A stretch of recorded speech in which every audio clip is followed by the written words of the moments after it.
राम राम भाई सभी को। तो लर्निंग लाइसेंस क्वेश्चन आंसर का पार्ट 1 का यह वीडियो है। तो हम लोग का लर्नर लाइसेंस तभी अप्रूवल होगा जब हम अपने लर्नर लाइसेंस के टेस्ट को पास करेंगे। हर स्टेट का लर्नर लाइसेंस का जो क्वेश्चन आंसर रहता है वो लगभग समान रहता है, पर जो प्रोसेस है वो थोड़ा डिफरेंट होता है। जैसे कि हम लोग का स्टेट छत्तीसगढ़ है, तो छत्तीसगढ़ में हम लोग को लर्नर लाइसेंस के लिए जब अप्लाई करते हैं तो उसके लिए हम लोग को अपने आरटीओ में जाकर ही लर्नर लाइसेंस का टेस्ट देना पड़ता है और वहाँ से हम लोग का लर्नर लाइसेंस अप्रूवल होता है। पर अदर स्टेट में जैसे कि बड़े स्टेट हो गए, उधर जो ऑनलाइन अप्लाई करते हैं तो आप पूरा प्रोसेस जो लर्नर लाइसेंस का होता है घर बैठे ही टेस्ट सभी फ़ोटो सिग्नेचर को अपलोड करके पूरा अप्रूवल लर्नर लाइसेंस को कर सकते हैं। हम लोग के स्टेट में लगभग लर्नर लाइसेंस के टेस्ट में लगभग 10 क्वेश्चन पूछे जाते हैं। उसमें हर क्वेश्चन में 40 सेकंड का टाइम रहता है। उसमें हम लोग को लगभग 10 क्वेश्चन में 6 क्वेश्चन को सही करना रहता है, तभी हम लोग जो लर्नर लाइसेंस टेस्ट है उसको पास कर पाते हैं। तो इस पार्ट में हम लोग लर्नर लाइसेंस से रिलेटेड 10 ऐसे क्वेश्चन को देखेंगे जो आपके लर्नर लाइसेंस टेस्ट में आने की संभावना रहता है। वीडियो को जिस राज्य से भी आप देख रहे होंगे अपने राज्य को कमेंट करके ज़रूर बताएं और साथ ही चैनल पर नए होंगे तो चैनल को सब्सक्राइब जरूर करें। चलो भाई देखो अब मैं क्या करता हूँ। तो ये रहा हम लोग के लर्नर लाइसेंस टेस्ट का पहला क्वेश्चन। तो इस प्रकार से आपका क्वेश्चन रहेगा, प्रस्तुत चिन्ह प्रदर्शित करता है, उसके जस्ट सामने वो यातायात का संकेत रहेगा, जो क्वेश्चन है उसका संकेत दिया रहेगा।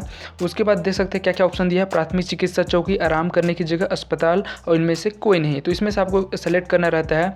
तो देख सकते हैं यहाँ पे प्लस साइन है, अस्पताल से संबंधित रहता है। तो इस प्रकार से बस प्लस रहे तो आपको जो होता है प्राथमिक चिकित्सा चौकी होता है, और प्लस के अगर नीचे अगर बिस्तर उस्तर लगा रहता है तो वो रहता है अस्पताल। तो यहाँ पे है तो प्राथमिक चिकित्सा चौकी रहता है सही, तो इसलिए हम लोग गलत को सेलेक्ट करके आपको दिखाते हैं। उसके बाद सेलेक्ट करने के बाद कंफर्म कर देंगे। इस प्रकार हमने गलत को सेलेक्ट किया, इसलिए हम लोग का रेड अलग से दिखा दिया रॉन्ग वाला, और सही वाला जो कि हरा कलर में ग्रीन में वो अलग से दिखा देता है। इस प्रकार हम लोग का कंफर्म करने जैसे कंफर्म करते हैं अगला क्वेश्चन हम लोग के पास ओपन हो जाता है। तो उसके बाद हम लोग का दूसरा क्वेश्चन ओपन हो जाएगा। तो दूसरा क्वेश्चन है, तो हरी बत्ती के बाद कौन सी लाइट जलती है? तो ऑप्शन है हम लोग के पास लाल, फिर दूसरा है नीली, तीसरा है पीली और चौथी है हरी। तो हम लोग को जो ट्रैफिक सिग्नल होती है उसमें लाइट को बतानी है कि हरी बत्ती के बाद कौन सी लाइट जलती है। तो हरी के बाद कौन सी लाइट जलती है? पीली लाइट जलती है। तो यहाँ पे हम लोग रेड को सेलेक्ट कर लेंगे और फिर से हम लोग यहाँ पे कंफर्म कर देंगे। अगर गलत रहता है वो रेड में आप दिखा देता है, और जो सही रहता है ऑटोमेटिक हम लोग को जो हरा में आ जाता है। तो यहाँ भी हम लोग को सेम प्रोसेस वैसे ही करेंगे। हम लोग को यहाँ पे गलत बता देंगे, तो हम लोग का जो 10 में से 2 क्वेश्चन हमने गलत कर दिया है, और बाकी सभी के अगर हम लोग 8 के 8 क्वेश्चन को सही कर देते हैं तो हम लोग का जो लर्नर लाइसेंस का टेस्ट है उसको पास कर जाते हैं। इस प्रकार आपको सही को ही सेलेक्ट करना है, उसके बाद कंफर्म करना है। इस प्रकार देख सकते हैं फिर से हम लोग का जो गलत सेलेक्ट किए थे इसलिए रेड हो गया, और जो सही रहता है वो आपको ग्रीन में दिखा देता है। इस प्रकार हम लोग का जो क्वेश्चन कंफर्म करने के बाद फिर से हम लोग का नेक्स्ट वाले क्वेश्चन में आ जाते हैं, और सभी क्वेश्चन में जो टाइमिंग रहता है उसके टाइमिंग के अंदर ही हम लोग को कंप्लीट करना रहता है। क्वेश्चन को सेलेक्ट करके कंफर्म करना रहता है, नहीं तो हम लोग का जो अगर टाइमिंग के अंदर नहीं सेलेक्ट करते हैं तो दूसरा क्वेश्चन ऑटोमेटिक आ जाता है। इसके आगे मैं सभी क्वेश्चन को आपको यातायात के जो संकेत होते हैं उससे समझाऊंगा, और इस पार्ट में फिर अगले पार्ट में फिर से आपको 10 क्वेश्चन को फिर से आपको उसमें समझाऊंगा। तो अगर अभी तक वीडियो में बने हैं और वीडियो को लाइक नहीं किए हैं तो वीडियो को एक लाइक ज़रूर करें, और साथ ही चैनल को सब्सक्राइब करना बिल्कुल ना भूलें। तो चलते हैं हम लोग अगली क्वेश्चन की तरफ। अगला क्वेश्चन अगर आपका इस प्रकार से संकेत आए तो प्रस्तुत चिन्ह प्रदर्शित करता है। तो इस प्रकार अगर आए तो आपको समझ जाना है कि जैसे गोला रहेगा उसमें कोई संख्या लिखा रहेगा, 50, 30 या 100 कुछ भी हो सकता है।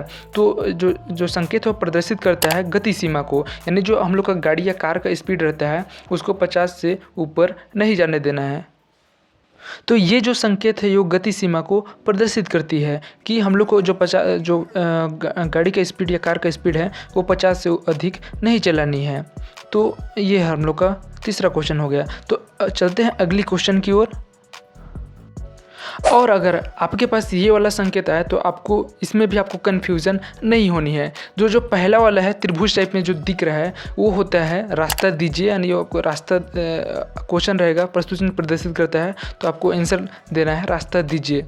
तो रास्ता दीजिए रहता है ये वाले साइन का मतलब, और जो उसके बगल में स्टॉप वाला है वो होता है ठहरिए। स्टॉप यानी ठहरिए उसमें लिखा हुआ है और स्टॉप लिखा हुआ नहीं रहेगा।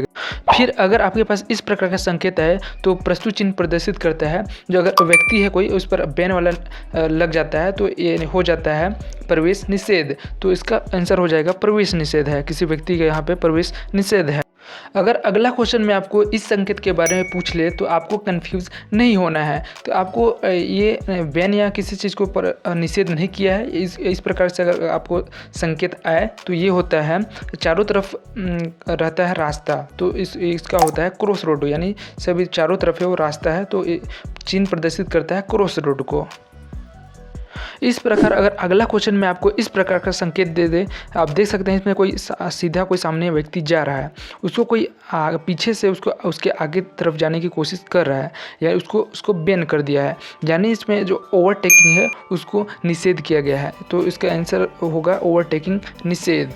उसके बाद अगर ये वाला संकेत अगर आपके पास आ जाए तो देख सकते हैं इसमें जो आगे से कोई आ रहा है उसको बैन कर दिया है, और इधर से सामने से कोई जा रहा है उसको कुछ नहीं किया है, यानी ये एक तरफा रास्ता है। मतलब सामने से एक तरफा रास्ता है, एक साइड से जा सकते हैं पर उधर से वापस नहीं आ सकते हैं।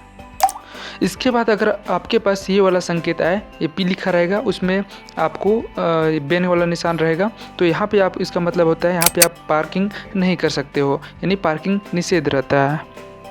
अगर आप पार्किंग वाले में बैन वाला निशान नहीं लगा रहता है तो वहाँ पे हम लोग गाड़ी को पार्किंग कर सकते हैं। तो ऐसे क्वेश्चन है तो हम लोग यहाँ पे अगर बैन लगा हो तो पार्किंग निषेध, और नहीं लगा हो तो पार्किंग कर सकते हैं वाला ऑप्शन को सेलेक्ट करेंगे।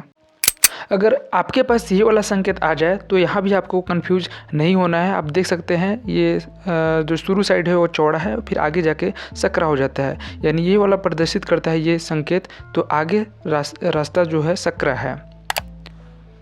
तो इसका आंसर रहता है आगे रास्ता तंग है या आगे सकरा रास्ता है। उसके बाद अगर हम लोग के पास ये वाला क्वेश्चन आ जाए, यानी पहला में देख सकते हैं जो कार है और मोटरसाइकिल है और कार है उसको बैन कर दिया है, यानी इसका मतलब होगा मोटरसाइकिल और कार का प्रवेश निषेध है, प्रवेश निषेध है। और जो सेकंड वाले में है देख सकते हैं यहाँ पे ट्रक पर बैन लगा दिया है, यानी भारी वाहन या बोल सकते हैं भारी वाहन या ट्रक का प्रवेश निषेध है। तो हम लोग फोटो को ही देख के ही पहचान सकते हैं। लास्ट का यह संकेत आपके लिए, तो हमें कमेंट करके ज़रूर बताएं कि जो ये संकेत है वो क्या प्रदर्शित करती है। अब आगे का क्वेश्चन हम लोग नेक्स्ट पार्ट में बताएंगे।